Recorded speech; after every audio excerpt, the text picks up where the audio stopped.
নিজের চোখে দেখা। কিছুদিন আগে একটা জানাজা পড়িয়েছে, খোদার কসম করে বলছে 6:30 ইন্তেকাল করেছে। হসপিটালের বিল দেনেওয়ালা নাই, 4 সন্তান।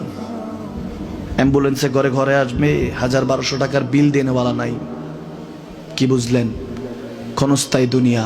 মুমিনের কম থাকলেও আমি বলি, কেউ যদি এসে বলে হুজুর একটু দোয়া করেন, খুব পেরেশানিতে আছি, আমি তার হাত চুমু খেয়ে বলি তোমাকে মোবারকবাদ, আল্লাহ তোমাকে ভালোবাসে।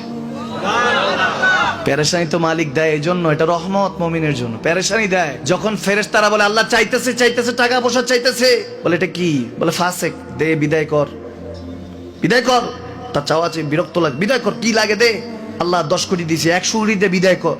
মুমিন যখন চাইতে থাকে আল্লাহ আমাকে কিছু লাগবে, যখন একটু করে চায় আমার মাটাকে সুস্থ করে দাও, বাবাটাকে আল্লাহ আমার স্ত্রীকে, আমার আমাকে একটু তৌফিক দাও, চাইতে থাকে মুমিন। আল্লাহ বলে যখন ফেরেশতারা দেখে মুমিন চাচ্ছে, দেরি করতে পারে না, তাড়াতাড়ি খাজানা নিয়ে দিতে নেবে, আল্লাহ বলে রাখোস না, এত তাড়াহুড়া কিসে? তার চাওয়ার মধ্যে তো প্রেম আছে, একটু চাইতে দেস না। থাকুক না মুমিন আর একটু পেরেশান, থাকুক না, থাকতে দেস না, একটু থাক, একটু থাক। পেরেশানিতে রেখে আল্লাহ মজা নেয়, মহব্বত নেয়, মুমিনের অন্তর থেকে খুশবু নেয়। আল্লাহর বড় মায়া, মুমিন যখন চায় আল্লাহ তখন মায়ার নজর নিয়ে তাকায়, হায় হায় আমার বান্দা, সুবহানাল্লাহ।